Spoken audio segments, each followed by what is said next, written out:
Today we're going to talk about tree stand safety, the components of tree stand safety, what mechanisms that we should be using and be aware of when we're out there climbing up into a tree stand. Think about the construction trade. They use a five-point harness system to climb up on roofs and scaffolding and stuff like that.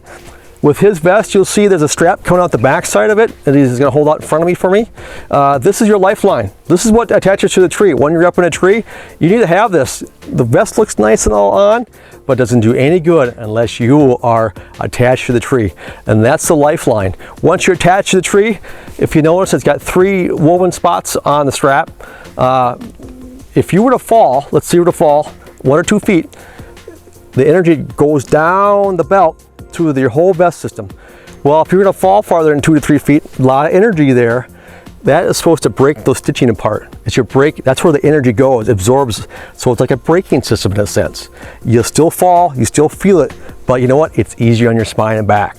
You won't get that compression. Without those woven in there, if a straight strap, and if you were to fall hard, your spine would be compressed. I think you have problems down the road, especially when you get older. Okay, so that's a safety piece they're sewing in there.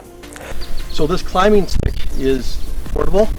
It's held on with 1 strap, and you start with a base. This is my base. This is my first section.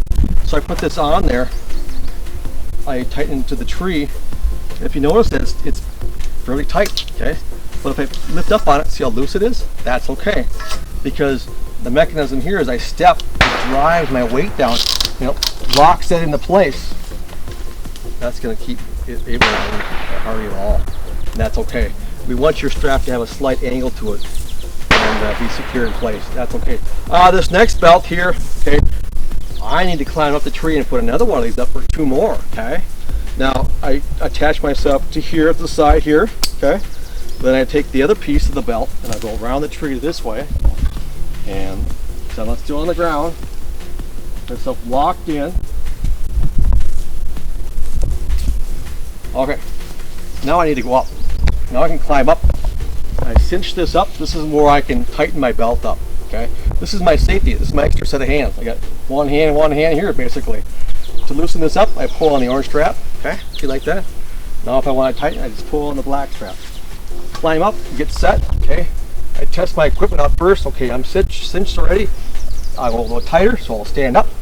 Pull on here, lean back. Okay, pull in tighter. Now I can work. Now I can pull up my extra climber, put that here, work around, because my tree's not too big around, because that's another factor. You can't have too big of a tree, too much girth. You won't be able to reach around and do your work, okay?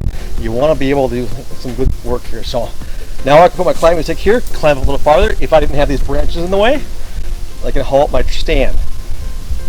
As you'll see, hang-on stands are fairly light nowadays. I can put it up real quickly and ratchet it to the tree. Practice, practice, practice. With anything you do today, it's about practice. What we always talk about for climbing up these stands is 3 points. Always have 3 points, which means either 2 feet, 1 hand, 1 foot, 2 hands. So you always have 3 points of contact when you're climbing from the stands. A lot of our accidents aren't so much going up, it's coming down. It does happen going up. A lot of it's not getting sure footing. Some of what I see is people coming down, they're coming down too quickly. They just shot a deer, there's adrenaline going, they're cold, whatever. So we want you to be careful going up and down. The other thing is that you can fall asleep, fall forward, slip in these things. There's not a lot of room on them. And that's what the carabiner up there hooked to your safety line is for. And you want to make sure you're above, your feet are on this one before you step over, so you're up and above. Yep. So just climb up there nice and easy, no hurry. Just like that, 1 step at a time. And then can you do 1 more? Okay, and then stick 1 foot over here, nice and easy. There you go. And make sure you're holding on. And bring your foot around. Okay, now, still facing the tree. See the strap you got hanging there? Can you hook it in, your strap, hook it into the carabiner. All you gotta do is push in on it. All the way in. And this one has a screw down so it can't come on top. And then just turn around this way and sit down. You can sit right on the stand. So that way, if he'd come out of there, that strap is going to hold him up. It's going to stop him from falling out of the stand. I shouldn't say stop him, it's going to stop him from hitting the ground. So it's just basically taking it nice and easy, slowing up and then down. So what we're going to do is just do the opposite when we come down. So can you stand up and then turn around, loosen that, take your safety strap off, and then come down the stand. Just a little bit more. Okay. How's that now? When you come back over here, remember you want the 3 points, so watch out for your tripping hazard. Get 1 foot over here.